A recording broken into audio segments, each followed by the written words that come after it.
from you. We look forward to having you in future IMPRI events as well.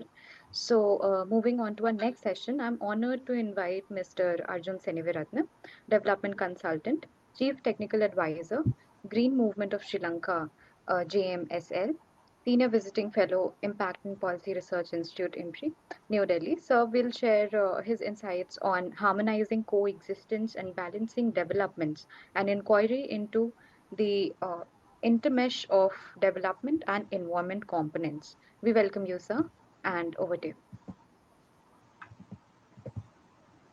Thank you, Sanya. Thank you. Uh, just give me a moment to share my screen.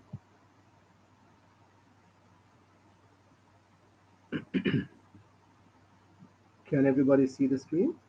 Yes, sir. Yeah. Okay, fantastic. All right. Well, thank you, Dr. Seshadri. When you were giving your presentation, I was like doing a double take there because it almost looked as if you were talking about Sri Lanka itself.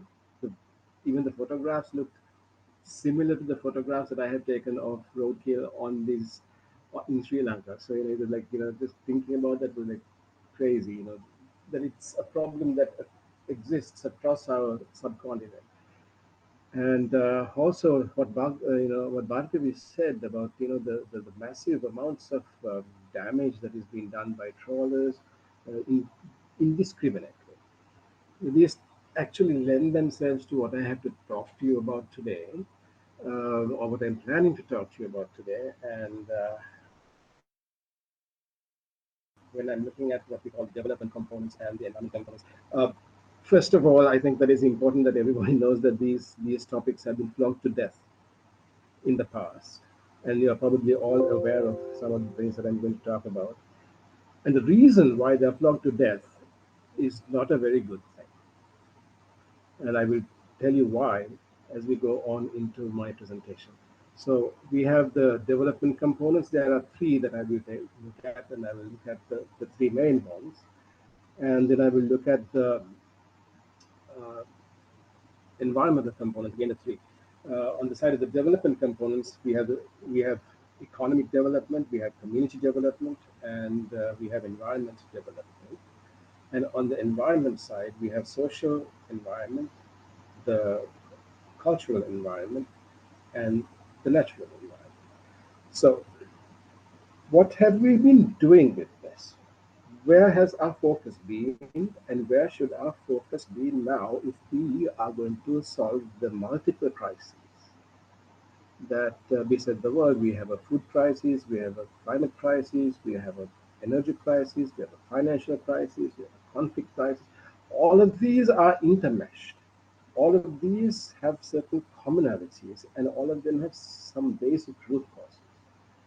And what have we been doing about that? Is one of the key questions that comes when you're looking at balancing development and harmonizing coexistence. So, in that sense, let's take a look very quickly at what we have been doing before we go into what we should be doing. So, what have we been doing? So, if you look at the env- at development components, a massively large, embarrassingly large amount of our work, our effort, our time has been spent in economic development, and we have given lip service, as it were, to environmental development and community development. And what has resulted from that is that we have ended up becoming self-serving and competitive and pretty much destructive. And if we look at the actual output of our environment development, what do we have right now? I mean, there are two or three things that we know, parameters that we can look at. But if we look at the sum total of usable cash in the world, it's about 80 trillion US dollars, of which I think we have about 65 trillion that is usable. Global public debt is about 59 trillion US dollars. It's growing at the rate of 7 million US dollars a minute. The total debt in the world is 215 trillion US dollars equivalent, which means that for every dollar we are in debt almost $3. What does this mean? It actually means that there is no possibility, regardless of how we hoodwink ourselves into thinking this, there is absolutely no possibility of wealth creation. there's only a possibility of debt creation. And when we are in that kind of debt bind, what do? In order to keep ourselves hypnotized that everything is fine, what we end up doing is cannibalizing Earth resources every year. So what happens is that Earth offshoot day is now, I think, the 20th of August, which means that by the 20th of August, we have actually used up all of the resources of the world that can be regenerated in the next year. And from August 20th up to December 31st of every year, we are using resources globally that will never ever be regenerated, ever. Technically, this means that we are living in a world where everybody in the world, or most of the people in the world, believe that they have almost 1.5 Earths to live in, which is not true. And if we are going to continue down that path, then we are obviously going to end up with Armageddon. And this is where, and this is why these crises have actually erupted in the world. Because we have not been able to see the damage of what what we consider to be good and true and nice for every human being and for all nations across the planet. When it comes to the environment components, again, we have spent an inordinate amount of time uh, basically looking at improving and enhancing our social environment. And what has this done? We have given natural environment and cultural environment, again, lip service.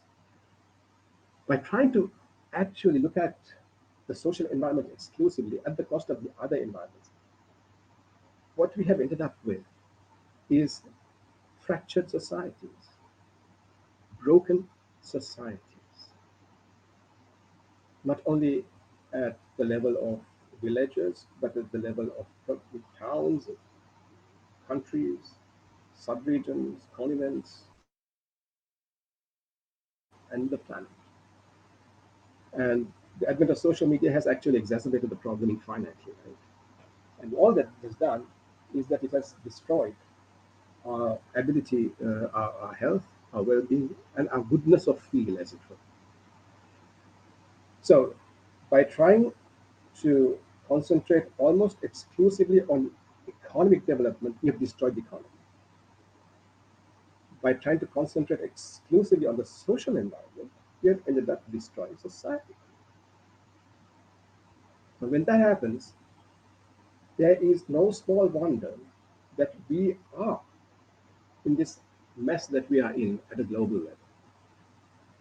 Obviously, also, then what we should be doing is to balance these out so that we are less self serving and more self giving and more cooperative and more constructive than destructive in many ways. Obviously, also, if we look at this, we will know that, and even though I just said this in like, I have split this into three areas, these are intrinsically interconnected.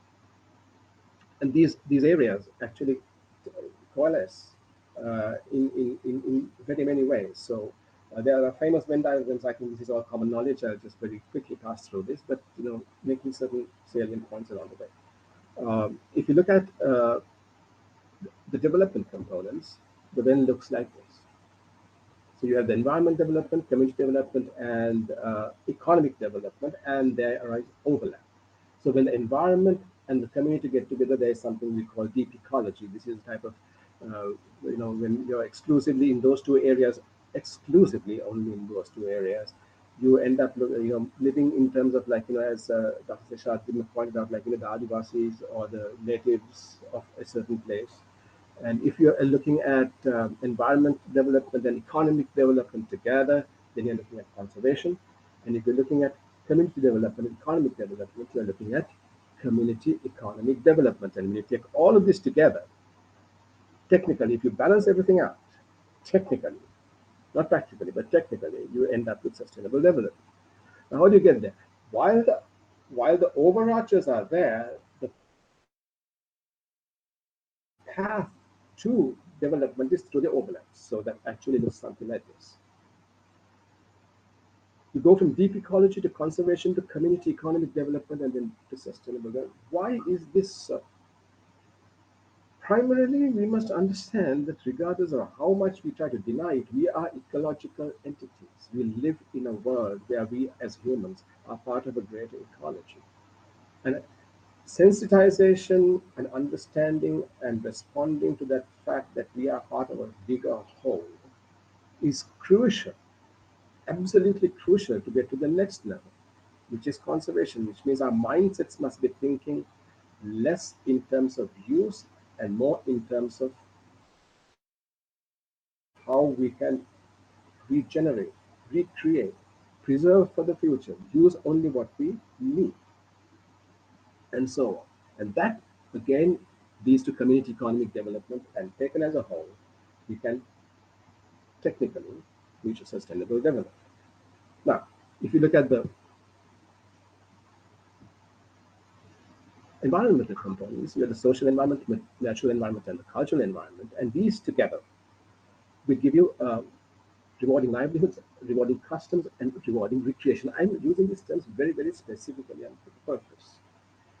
When you combine social environment and cultural environment, we get what we call rewarding customs. Customs, especially for South Asians, is a far more valid and proximate way of looking at social engagement or natural engagement than laws. Laws do not necessarily make uh, anything. Laws are not actually close to us. We can break laws with impunity, but we do not break our customs easily. So the custom factor is absolutely essential. And this is actually not only essential to South Asia, where we have a long history of the use of custom as opposed to law in deciding what is right and what is wrong. But it is also something that is very important for the rest of the planet. And this is something that we can teach them if we liked it. And with customs comes livelihoods. And I make this point livelihoods very specifically. In most cases, a lot of people think if they're urban centric, we're doing jobs. If we are rural centric, we're in livelihoods. Wrong, wrong. We are all in livelihoods, except the fact that the people who are in what we classically call livelihoods are actually not doing that much damage. But the people who are classically involved in what we call jobs are actually doing a lot of damage because they're living in excess of what they should or they deserve to use as part of their way of living. So, livelihoods are very important. Third comes what we call recreation. Natural environment and cultural environment together gives you what we call rewarding recreation, not actually recreation for recreation's sake, which is what happens when we watch cricket. Cricket is, as far as I'm concerned, and being a cricketer myself at some point in my life and a badminton player, it exists in a cocoon. It has created for itself its own economy, its own subculture, its the participants, whether they are players or whether they are spectators. And most of the time, there is the only reward is gratification of the senses, but it doesn't reward society. It doesn't reward the environment. In fact, it has a counter effect in exacerbating the problems with the environment, exacerbating the problem with the society. Because rewarding livelihoods actually means something much greater in terms of the fact that everything that we do to relax, to entertain ourselves, is something that is going to also give back to the environment. So that is actually the final step before we get to harmonic coexistence. So if you look at that aspect, first through customs to livelihoods, and from livelihoods to entertainment, and that is why we live. We like to have a little bit of fun in life, and then finally to sustainable development. Now, what have we been doing to get there as a planet? Is the next question. All right. First of all, you must understand that we got ourselves into this mess, regardless of and despite of regular and very serious warnings from about 1964 and 65, when I was born, all the way up to 1990, when things became so bad that they had to look at it, not because they wanted to, because they couldn't just escape it anymore. So from Rio, 1992 onwards, there has been a reactive, I would say, uh, scream across the world to do something about it. And world leaders had to listen. This is not the ideal scenario, but it is still something better than just ignoring it until it just basically trundles over all of us, right? That's the be all and end all of that.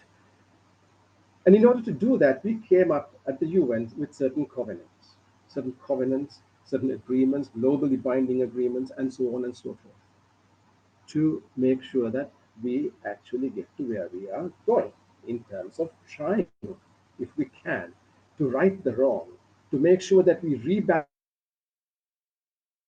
the unbalance, whether it is development or whether it is environment. And what are the things that we have?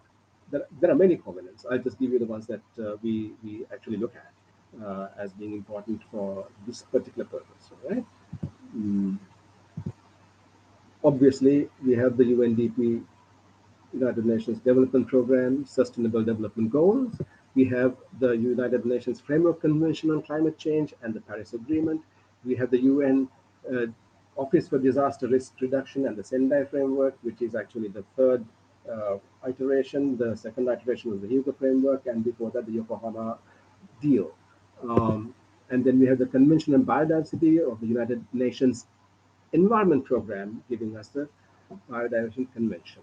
And then we have the Organization for Economic Cooperation and Development and the Paris Declaration on uh, aid effectiveness, which we actually managed to change to development effectiveness by the time we went from Paris to Accra to Busan. And then, of course, in 2023, for the first time in more than 25 years, the world wakes up to the fact that water is going to be very critical. And then the UN came up I think it was in Canada, I believe, with the World Water Action Agenda, the WAA. Now, all of these are supposed to give us this idea of harmonizing coexistence and balancing development. Has this been done, or are we even on track? What have we done over since 1990? We have had 12 major conferences related to sustainability. We have had 29 climate COPs, 16 biodiversity COPs, 3 high-level forums on development effectiveness, and 1 water conference. And after tens of planet-level summits, hundreds of region-level conclaves, and thousands of national-level discussions, are we getting close to solving the problems we have identified? Short answer, no. Long answer, not even close. And the question comes about, why are we doing this? What is going wrong? What is the problem? If we have to go through 29 years of discussions and still be in a place where we cannot actually keep our climate down to under 1.5 centigrade increase, there must be something seriously wrong with the process. There must be something seriously problematic in the way we are trying to deal with it. Let's take a look. If the problem is known, if the solution is known, if the process is known, then why are we not there already? There are casual and very persuasive arguments to perpetrate the lie that we need yet another climate COP or a biodiversity COP or another level of development goals and so on and so forth. But the primary factors are very easy to understand.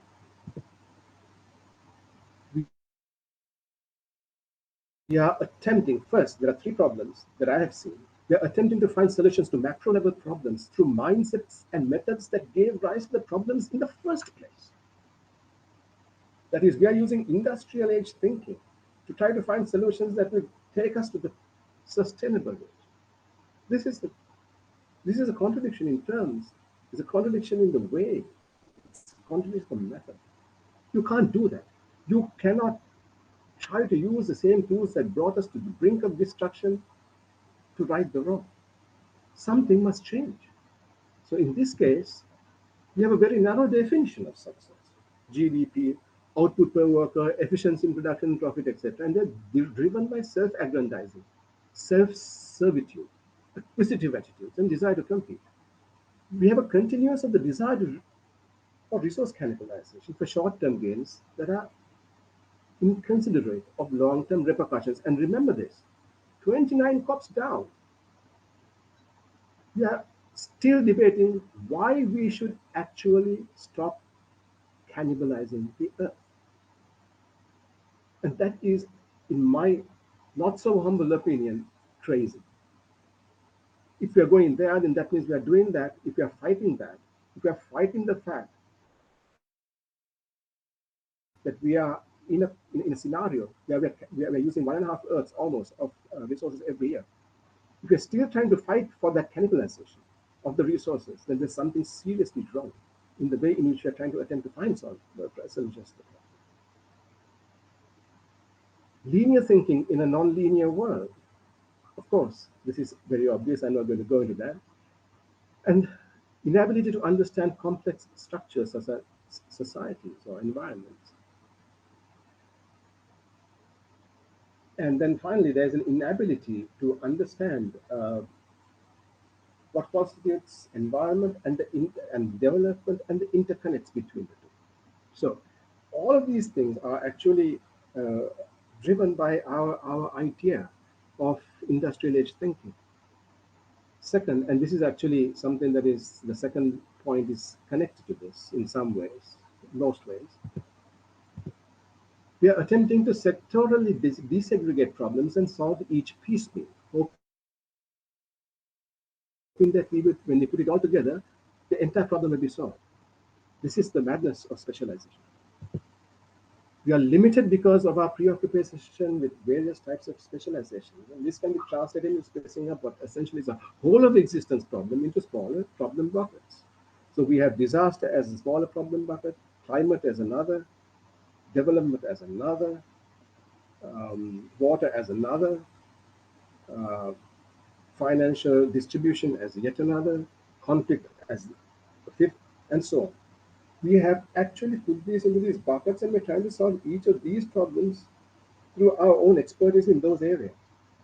When in essence, in actuality, all of these problems are actually not so interconnected, so intermeshed, that you cannot do that because the minute you break up something complex,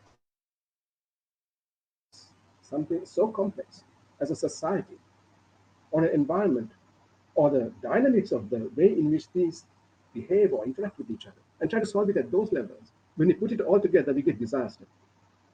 It's as if that's a problem with the specialization thing. You do if you have science of any sort, and so supposing we're looking at say a car, and we're trying to figure out what how the car works by taking it apart and then looking at each of the component parts, and then putting them back together again, the car will start up and go. But if you do the same thing to a dog, when you put it all back together, the dog will remain dead. So when it's very, very complex scenarios or systems, such as I was talking about, environments or societies, you break it up into women or men or climate or water or certain things like that nature.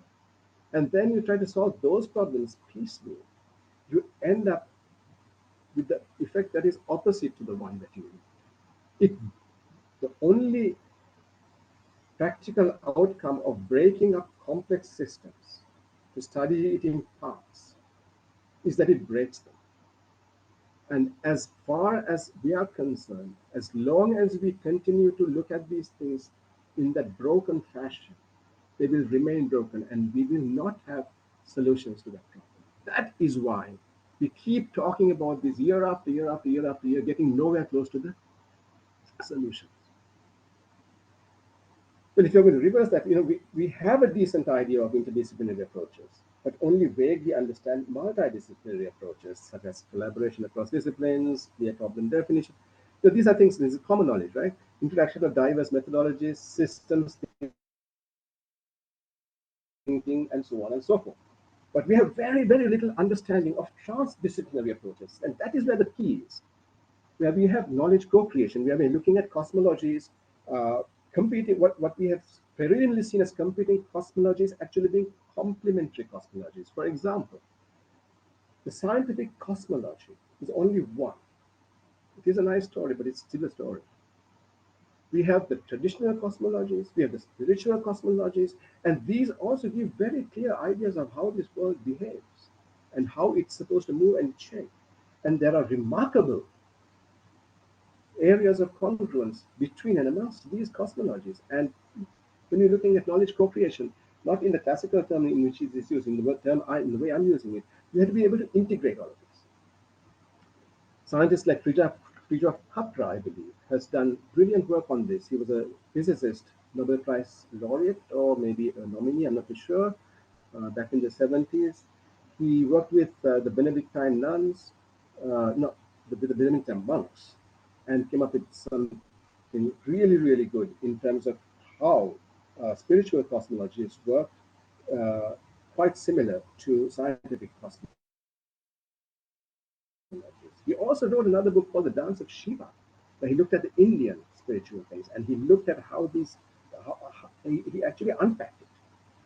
So when you're looking at holistic mechanisms, you're actually moving beyond physics into a physics or even like some other level of understanding physicality. And that is very important to holistic problem frame. And we also need to have shared language or mutual learning. Shared language is a very, very tricky thing. At the present moment, we don't have shared language. We have English as a generally shareable language, but there are only three languages where we all universally know they're sharing. One is the language of math, the second is the language of music, and the third is the language of chess. As luck would have it, prodigies in this world exist only in mathematics, in music, and in chess, in no other area. There's a reason for that, but I'm not going to go into that. I'll leave it as a thought in your mind. We need to be also reflective and flexible. What does that mean? That means that no solution is carved or can be carved in stone. You cannot have goals. I would rather that the world realizes that it cannot have sustainable development goals, but rather that it has sustainable development aspirations, something that you work towards, not hit it as a goal. Because all we have been doing over the last 10 years of SDGs is looking at the aspirational factors, not at the goals. The goals we haven't reached at all. If you look at goal number 16 and goal number 17, which are the most important ones as far as I'm concerned, everything else is specific to a specific sector. But those, one is about peace, one is about strong institutions, support commitment to the goals. These are both transdisciplinary. 2 years ago, I was speaking to the UN Special Rapporteur on Youth in in Washington, and we're having a chat, and she said, uh, "We haven't even touched these." I said, "Why?" And she said, "We don't know how to." And that was a damning indictment of the lessening of human exercise, of human effort, my friends. And that is something we must realize. We cannot, we can no longer actually be, um, what do you call it, masters or doctors of one thing. We have to be completely knowledgeable about pretty much everything if we are going to solve this country, solve this planet, solve this region, solve this continent, solve the planet. What's most important also with transdisciplinary approaches is that we focus on real world impact. So when we develop an app, or an airplane, or a ship, or a port, or anything else. We are looking primarily at its impact on the world. The primary filter is it regenerative or destructive? If it is destructive, we don't go there. But we don't know this. We would all use things like, for example, just fossil fueled cars or AI. We know AI is, everyone knows that AI is going to be consuming. If you look at, I think I'm not too sure about the statistics there, but as far as I'm aware, by 2030, AI would probably be consuming much more energy than the steel, shipping, airline, and petroleum industries combined. So, how much are we going to rely on something that is going to be actually sucking every little bit of energy that we have in the world to feed itself? Is a question we must ask us. If that is going to impact negatively on the environment, on the social environment, on the cultural environment, on the natural environment, should we go there? Answer is no. It looks good now, but the bill comes due always. And that bill is going to come due not for us, but for your generation, for the younger researchers, the younger thinkers. It's going to come in another 10 years. And at that point, you're going to be sitting and scratching your head and wondering, what have we done? And I think that's the worst place and the worst phrase that anyone could have. So, just a little diagram here. Multidisciplinary draws on knowledge from different disciplines. Interdisciplinary integrates knowledge and methods from different disciplines. And transdisciplinary synthesizes and extends knowledge beyond disciplines. That's important, beyond disciplines. So, while multidisciplinary work draws from different academic disciplines to solve a problem, transdisciplinary approaches aim to dissolve boundaries between disciplines, between academia and society, between thinking and action, between policy and practice. What does that mean, actually? To be very anecdotal about it, transdisciplinary approaches cause one to literally be a jack of all trades and a master of all. And a lot of people in this world, if I were to give that one statement to them, they would think that I had lost a few marbles. Because their very DNA over the last 400 years has been wired to the idea of specialization in one. And if you become an expert in one thing, you cannot be a master or a doctor of anything, regardless of what you call yourself. That won't happen. And as long as that doesn't happen, I'm really, it's unfortunate. But really, I don't think that we're going to have solutions to the problems we have. Harking back to my first slide, you cannot look at balancing things. If you yourself are imbalanced, if you yourself are just an environmentalist, or a physicist, or a mathematician only, you have to be much more, much greater than that. And the tragedy of it is that you have actually been dumbed down through societal ideas of the industrial age that hankered for specialization and reduced in yourself your own potency to be an everything person. And as long as you're going to continue to think down that road, you're going to continue to contribute to the failure of the planet. As long as you remove yourself from that, you may stand a chance of actually doing something good for the world, whether it is in environment, climate, development, anything, or in IT. I'm an IT person as well, in anything. So, the third factor is we think we know what the problem is, but we don't. And this is actually like really anecdotal, actually. Uh, but it is something that came out of the development discourse. Uh, Problem nebularity. That is, how vague is it, that problem that we are trying to understand?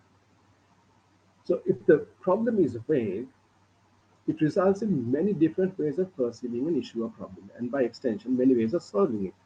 where each solution is often in conflict with every other. If you look at development, is one of the areas we were looking at in this presentation. If someone will to build a dam, the contractor looks at that development in one way. The person downstream looks at it in another way. A person who is living in an urban center that is going to be getting electricity from that dam is going to look at it in a third way. The elephant who is living downstream now, but where the upstream now, where the reservoir is going to come, is going to look at it in yet another way when his habitat is lost to the water. So there are multiple conflicting players, stakeholders, and investors, as it were, in development makes, and each of them has its own agenda or its own idea of what that development is all about. Even though the development itself is just one, if you look at it, it's just one action. It has multiple connotations, and multiple people will have multiple issues about that same thing. So I did an analysis in 2011, and I found that development, the project of development, the global project of development, regardless of the area it is in, has parallels to two mathematical fundamentals. One is deterministic chaos theory. The second is catastrophe theory.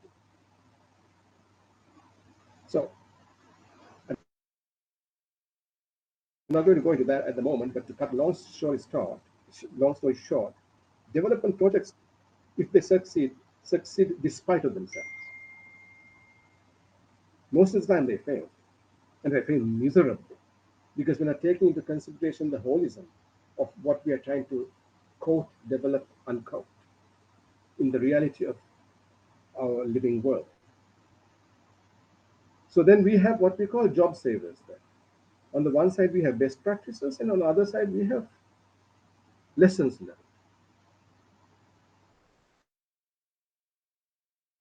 Sorry, my friends, I've never heard of any lesson being learned. We keep making the same mistakes all the time. And I've never seen a best practice really replicated across any kind of terrain or system or method or mechanism. So those are just job savers. Because of this, we like to disagree disagreeably because there's so many agendas, so many people with linear thinking, with linear and Cartesian thinking, with specialized thinking, weighing in on the problems of climate, on the problems of nature, on the problems of development, on the problems of water, and so on and so forth, that we have ended up being disagreeably disagreeing with each other. We are very angry with everyone else who is also equally angry with everyone else in these great discourses. So then it becomes a contention, it becomes a conflict. So, in that respect, myself, Tony Tuhan, who was at the Asia Pacific Research Network, and I think I'm not too sure, I can't remember her name, um, uh, Judith Stranson of Eurodag. We were at OECD in Paris about 15 years ago, and I kind of gave them four or five anecdotal laws, as it were, and they were laughing, and they said, "We are laughing, but it is not actually a laughing matter. These are just what we call anecdotal laws, right? These laws are actually seen in operation almost every day. We can't prove them. We are just saying that this is how it happens in the world because of all of the things that I just said in the last 15 20 minutes. The law of irresolution, if the number of debates required to resolve an issue is greater than three, then the issue that is being debated is irresolvable. Check biodiversity, check climate change, check development, check water. The collateral to the law of resolution. If the number of sittings continues beyond the three-meeting limit, then there is more advantage to all parties to continue the debate than there would be in resolving it. So all these covenants and everything that we have, nice things on paper. But every time a COP finishes, the next COP is being planned. Why on earth are we doing that? It is because we cannot come to an agreement, even though we know what the problem is, even though we know what the solution is, even though we know what the process is. And this is disgusting. That means, again, the entire process of problem resolution is actually doing more harm than good. It is having, again, the opposite effect to the one intended. The law of infinite disagreement, the number of points that a group of people disagree upon, is geometrically proportional to the number of ways there is to frame a problem. If you ask someone, or if you ask 10 people what climate change is, they will give you 10 different ideas. Same with development, same with what, say, everything. So it's like actually nebulous. So then the collateral is, and this is actually like more of a truism than anything else, the volume of work generated on any given subject is directly proportional to the nebulosity of the word or phrase used to label it. In the past, we had two like this. I think the first was love, the second was war, three, and the third was friendship. These days, we have uh, three. The first is development, the second is environment, and the third is conflict.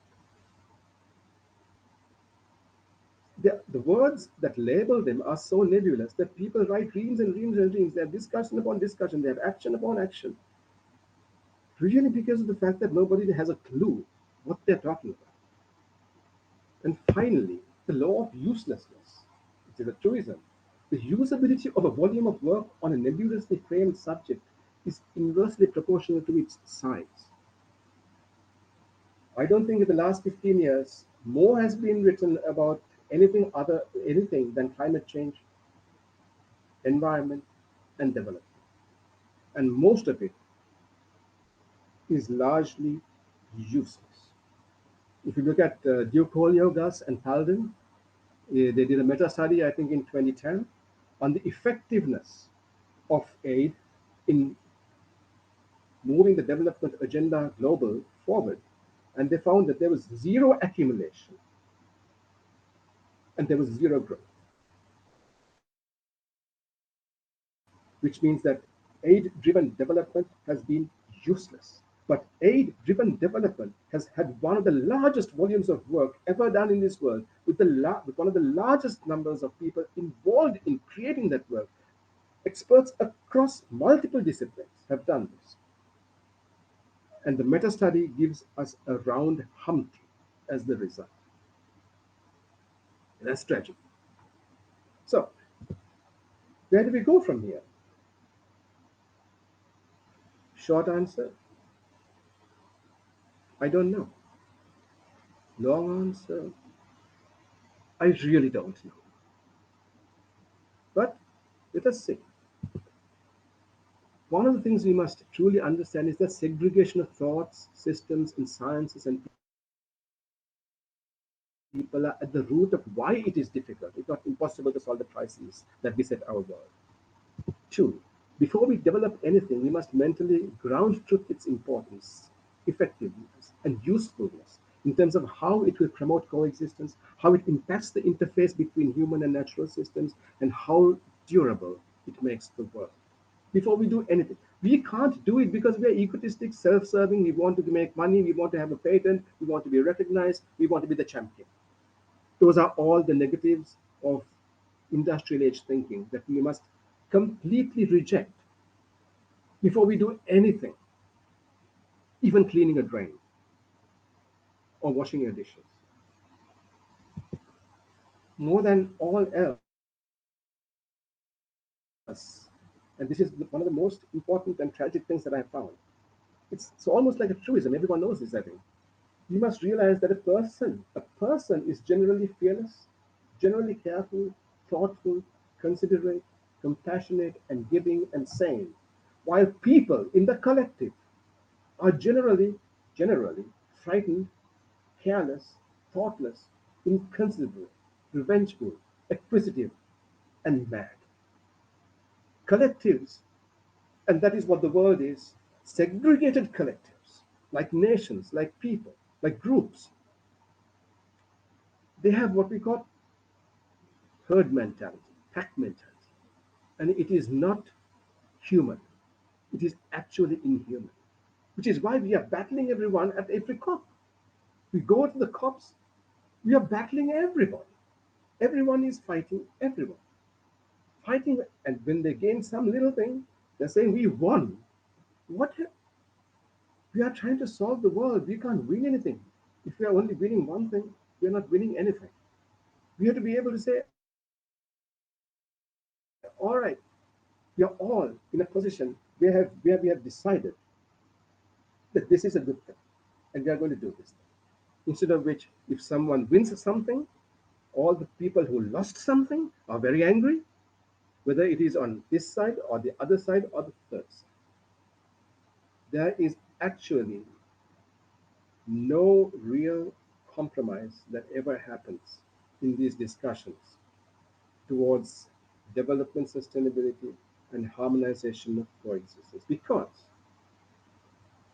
if the compromise is really good, then every single party to that compromise must leave that discussion unhappy.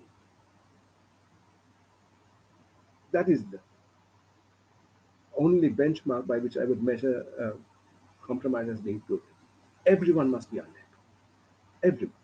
Not one person being a little bit more satisfied than the other. Everyone must be unhappy. Because that is the nature of compromise. That is the nature of collective thinking. That must be the nature of our way. And that is not the nature of what we are commonly used to saying, my way or the highway, which is the general way in which people think from the perspective of industrial thinking. Sustainable thinking has to be much, much more uh, compassionate and forgiving. It should be much more empathetic.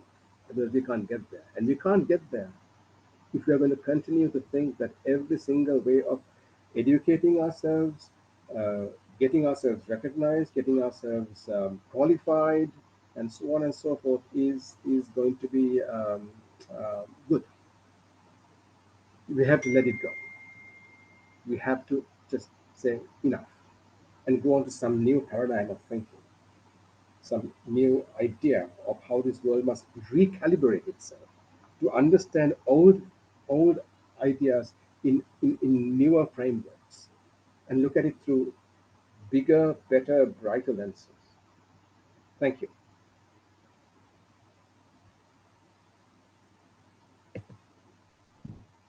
All right. Thank you, sir. Thank you so much for your insightful and engaging session with us. Um, the floor is now open for Q&A. The fellows are requested to either use the raise hand feature or post their question in the Q&A box.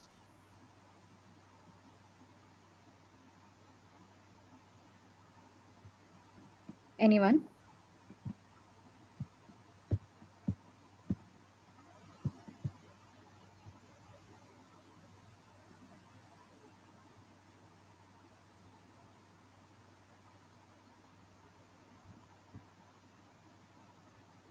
Oh, I'm very glad no one is asking questions. Either they're too shocked or they're too angry.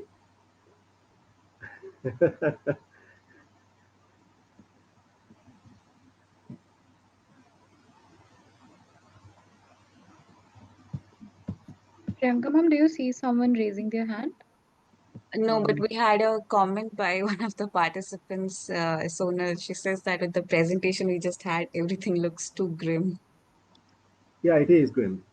And the sooner we recognize that, the better it is for everyone. And I'm like, this is something like I have been battling for the last 30 years. So I know how this grew, how it failed, how it became a tapestry of what it should be. So if it's younger people, you must see where this is all heading first. Because if you don't know where it is heading, you're hoodwinking yourself. You have to understand that whatever we have done over the last 30 years, in order from 1990 onwards, has been, what do you call it, suboptimal, to be very kind. I would actually go as far as to say whatever we have done over that year, those 35 years, has been done in order to again hypnotize ourselves into thinking that we are doing good. Take for example, supposing, I mean, like, we were looking at the Western Ghats, we're looking at Odisha, we're looking at various places in this discussion with Bhargavi and with Seshadri.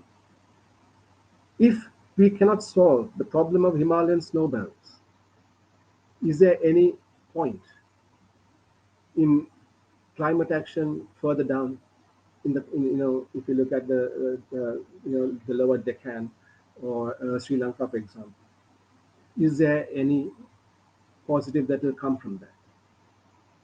Microcosmically, yes, but from the point of view of the fact that nature does not go with nation boundaries, we have to be able to solve it at the macro level, which means that we have to be transdisciplinary in our thinking, transboundary in our action, globe encompassing in our process. If we cannot do that, then we will not be able to solve the problem. What is the evidence that we are not doing that? We have talked for 35 years and got relatively nowhere. If you look at the biodiversity COP, the biodiversity, again, 1992 was when we started.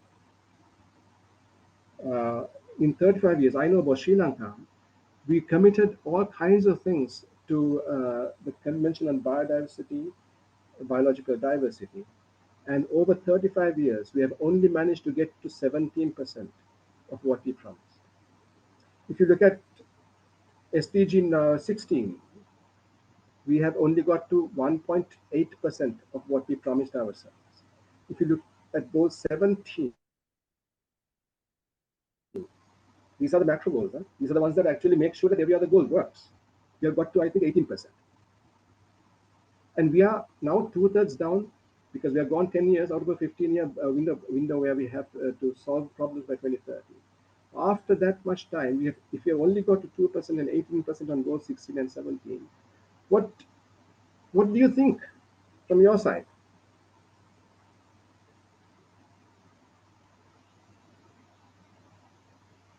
Thank you. So we have a couple more questions. Thank you. Yes, please. One of them is by Animesh. What are your views on climate finance? Can it actually contribute to climate resilient urban infrastructure? If yes, what are the bottlenecks in accessing it currently? But with climate finance, well,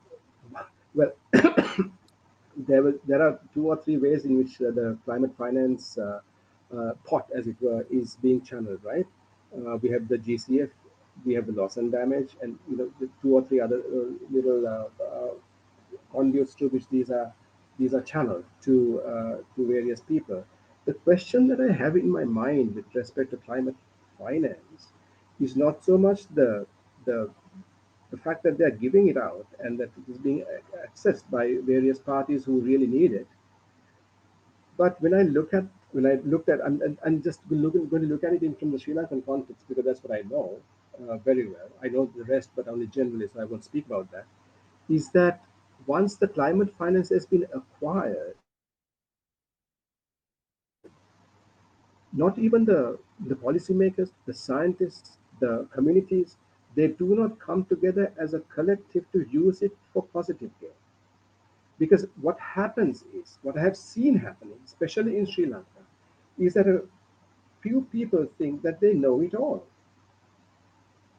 And they will say, all right, we will create a fund to say, manage the water in 103 rivers, and we will ask for that fund from, say, the Green Climate Fund, and the Green Climate Fund gives it to you.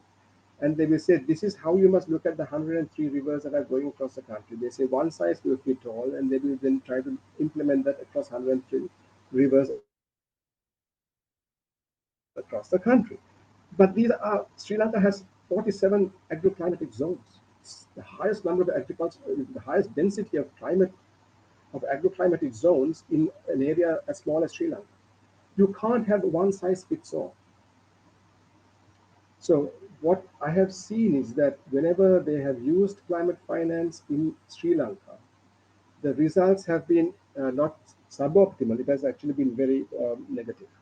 I'm sorry to say that, but the financing instrument and the way in which that instrument is disbursed across the world is very well thought out. But the people who acquire the funding, then from that point onwards, downstreaming is not very well done. Yes, they will say we had community discussions, we had discussions with academics, we did preliminary research, we did this, we did that. But at the end of the day, when you come to implementation, you are not actually doing anything that you promised. You're doing something completely different. So I'm so sorry. I understand what you're saying. I don't think that there is a lot of impact, positive impact, because if there were positive impact, we would have seen it by now. Because these have been, some of these funds have been available for a long time. I don't know how it is in India, but if you know, please let me know because I would also like to learn from you. In Sri Lankan context, I haven't seen it doing significant, having a significant impact on the communities that are actually climate vulnerable. Thank you. Do I answer your question or do I? Yes, sir. Uh, there's another question. Karthik is asking, can you expand upon the reason why prodigies only exist in math, music, and chess? It was a pretty interesting perspective. Right. Karthik, well, that is actually a known thing because what is the definition of a prodigy? It is someone who is able to see linkages across a vast number of possibilities in microseconds. And that is a critically important skill when it comes to playing chess, when it comes to doing music, when it comes to doing mathematics. That is one. In every other, you have a time factor that is sort of a more relaxed time factor. Prodigies exist because in in skill areas where the time factor is almost non-existent in many cases. When it comes to math, the ability to think things through with a vast, almost infinite number of possibilities. In music, the ability to think things through with vast, infinite number of possibilities. In chess, vast, infinite number. That is something that is very, it cannot be learned. It cannot be acquired. It must be innate, and you start showing the symptoms of being a prodigy at a very young age. Between the ages of 5 and 10, when you see your cognitive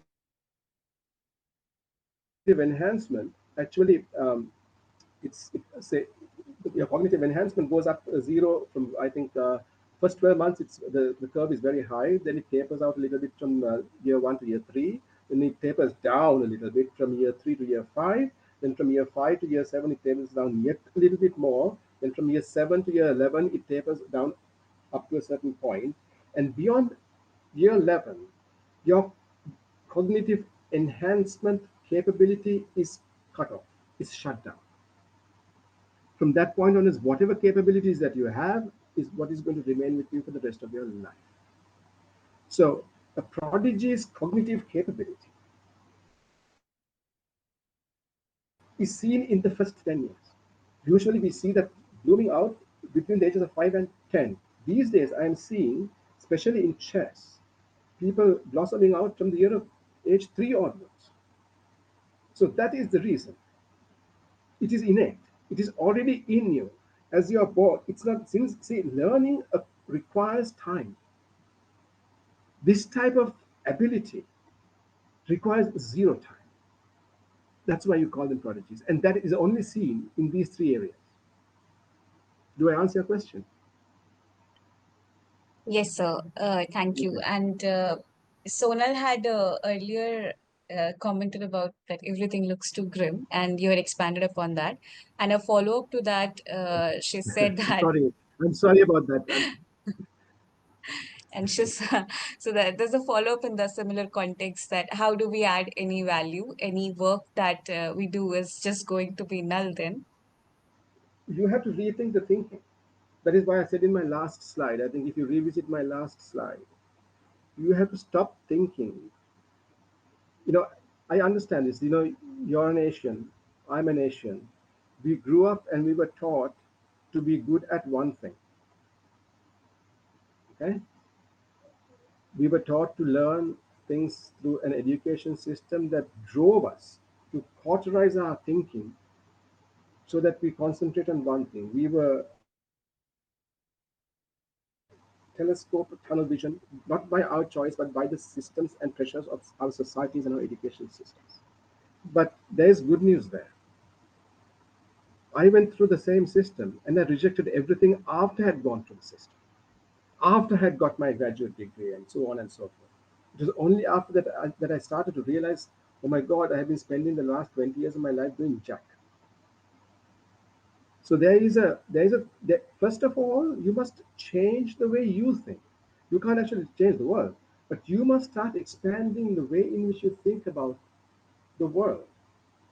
So stop being like I am. My next goal is to become. If I'm a graduate, my next goal is to be a master of something. My next goal is to be a doctor of something. I think it's important that you stop doing that. Start thinking rather in terms of, all right, I'm human, I have a very limited amount of time to live. For example, if I'm 25 years old now, and if I'm going to live until I'm 75, I have only 600 months more to live, right? This is not a time frame that is long enough for me to like just start tearing my head out and trying to figure out where my next step is. There is no next step. There's only the next action, the next thought process, the next word that will make sure that people come together, hold together, and do together for the benefit of everyone. And when I mean everyone, it is everyone, including all the animals, all the biotic components, all the abiotic components. Thank you. Thank you, sir. Thank you so much for your very interactive discussion with us. I now request Bhargavi ma'am to kindly share the closing remarks for today's session. Yes, I'll